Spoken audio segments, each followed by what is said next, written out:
Ukraine ने भले ही रूस के हवाई अड्डों पर हमला करके यूरोप और अमेरिका को खुश कर दिया हो, लेकिन ब्रिटेन ने दो टूक में कहा है कि अब रूस ऐसा पलटवार करेगा जो यूक्रेन युद्ध को बेहद विनाशक बना देगा।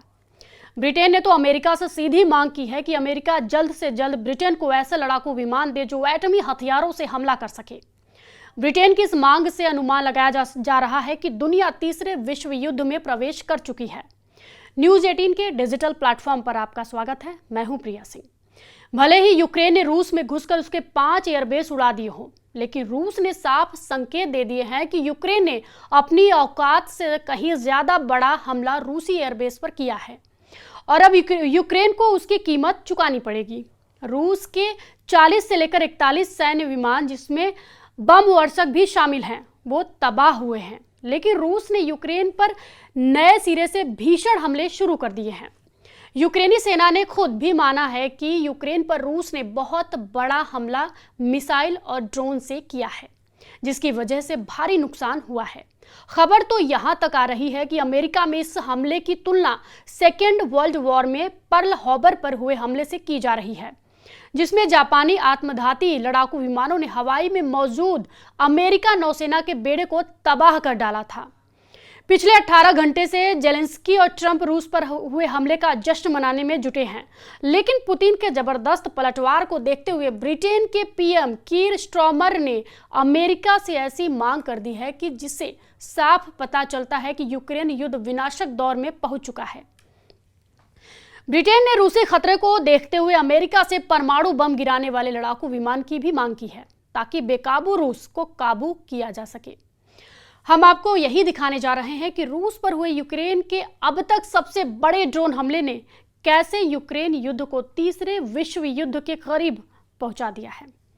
वही यूक्रेन और अमेरिका में रूस पर हुए हमले के बाद जमकर डायलॉग बाजी चल रही है। यूक्रेन और अमेरिका पुतिन के रूस पर तंज कसते हुए कह रहे हैं कि अभी किसी को इतना भी मत डराओ कि डर ही खत्म हो जाए। जी, सवाल तो सही है और बातें भी सही है कि किसी को इतना मत डराओ कि लोगों का डर ही खत्म हो जाए। अब यहाँ सवाल उठता है कि जिस यूक्रेन के साथ नाटो के 32 और यूरोप के 25 देश समेत 57 देश रूस के खिलाफ जंग में सीधे या फिर पर्दे के पीछे से जंग कर रहे हों, वो बेचारा लाचार और कमजोर नहीं कही जा सकता है, बल्कि रूस अपने दम पर लगभग 1200 दिनों से जंग में टिका हुआ है। जिस तरह से 1 जून 2025 को यूक्रेन ने रूस के खिलाफ ऑपरेशन स्पाइडर वेब चलाया है, यूक्रेन के ड्रोन रूस के अंदर साइबेरिया तक घुस आए और उन्होंने रूस के 5 सैन्य हवाई अड्डों पर हमला किया और भारी तबाही मचाई। और वो साबित करता है कि यूक्रेन ने अपने दम पर नहीं, बल्कि 57 देशों की मदद के जरिए इतने बड़े ऑपरेशन को अंजाम दिया है। यही वजह है कि जैसे ही रूस के 5 एयरबेस पर खड़े 40 से लेकर 41 लड़ाकू विमान तबाह किए गए, उसके बाद से पुतिन की रूसी सेना यूक्रेन पर भूखे शेरों की तरह टूट पड़ी है। इन्हीं हालातों को देखते हुए अब जंग में यूक्रेन का जमकर साथ दे रहे हैं। ब्रिटेन ने अमेरिका से मांग कर दी है कि यूक्रेन युद्ध बेहद विनाशक हो चुका है और अब अमेरिका ब्रिटेन को परमाणु बम से हमला करने वाले विमान तुरंत मुहैया कराए। हम आपको बता दें कि ब्रिटेन ने शीत युद्ध के बाद पहली बार अपनी परमाणु रणनीति में बहुत बड़ा बदलाव कर दिया है। ब्रिटेन ने अब अमेरिकी लड़ाकू विमानों को परमाणु हथियारों से लैस करने की योजना बनाई है। ये कदम रूस से बढ़ते खतरे को देखते हुए उठाया गया है और इसे ब्रिटेन की परमाणु प्रतिरोधक क्षमता में सबसे बड़ा विस्तार माना जा रहा है। ब्रिटिश मीडिया रिपोर्ट्स के मुताबिक ब्रिटेन न्यूक्लियर हथियार दागने में सक्षम अमेरिकी लड़ाकू विमानों को खरीदने के लिए युद्ध पर बात कर रहा है। माना जा रहा है कि ब्रिटेन पीएम कीर स्टारमर की सरकार इस मिशन पर तेजी से आगे बढ़ रही है, यानी काम कर रही है तेजी से। यानी अब दुनिया एक खतरनाक परमाणु युग में प्रवेश कर चुकी है। ब्रिटेन ये दिखाना चाह रहा है कि रिपोर्ट के मुताबिक ब्रिटेन के रक्षा सचिव जॉन हिली और सशस्त्र बलों की प्रमुख एडमिरल सर टोनी राडाकीन पारंपरिक परमाणु हथियारों की तुलना में कम शक्ति वाले गुरुत्वाकर्षण बमों को लॉन्च करने में सक्षम अमेरिकी लड़ाकू जेट विमानों को खरीदने की कोशिश कर रहे हैं। प्रधानमंत्री कीर स्टारमर ने इसका समर्थन किया है, यानी इसका सपोर्ट किया है और माना जा रहा है कि पेंटागन के साथ गहरे स्तर पर बातचीत चल रही है। इससे पहले फ्रांस ने रूसी खतरों का मुकाबला करने के लिए पूरे यूरोप में अपने परमाणु हथियारों की तैनाती का प्रस्ताव रखा था, जिसका जर्मन के चांसलर फ्रेडरिक मर्ज ने समर्थन किया था। I very much hope not. And in order to make sure that that isn't the case, we need to prepare. But we cannot ignore the threat that Russia poses. We've seen what's happened in Ukraine just over 3 years ago. Those tanks rolled across a border, something I think all of us thought we wouldn't really see in our lifetimes, the invasion of a European country. Russia has shown in recent weeks that it's not serious about peace, and we have to be ready. फिलहाल Britain के पास लड़ाकू विमानों से परमाणु बम गिराने की क्षमता नहीं है। दुनिया में सिर्फ अमेरिका, चीन, रूस और भारत और फ्रांस के पास ही जल, नभ और थल से परमाणु हमला करने की क्षमता है। ब्रिटेन की परमाणु प्रतिरोधक क्षमता सिर्फ ट्राइडेंट सुसज्जित पनडुब्बियों पर आधारित है। इसलिए ब्रिटिश रक्षा सचिव जॉन हिली और chief of defence staff admiral sir Tony Radakin के नेतृत्व में ब्रिटेन की सरकार अब अमेरिकी F-35A lightning second stealth fighter jets को हासिल करने पर विचार कर रही है, जो कम शक्ति वाले B-61 गुरुत्वाकर्षण परमाणु बम ले जाने में सक्षम है। अगर दोनों देशों के बीच ये समझौता होता है तो फिर पनडुब्बियों के अलावा ब्रिटेन के पास लड़ाकू विमानों से भी परमाणु बमों को गिराने की क्षमता होगी।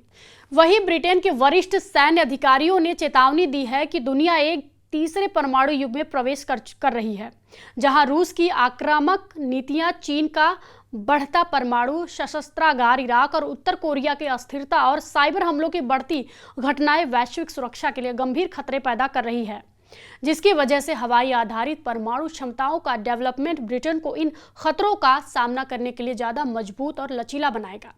टाइम्स की रिपोर्ट में कहा गया है कि F-35A lightning stealth fighter jet को खरीदने पर विचार चल रहा है, यानी बातचीत चल रही है, जिसे जर्मन लुफ्टवाफे ने हाल ही में ऑर्डर किया है।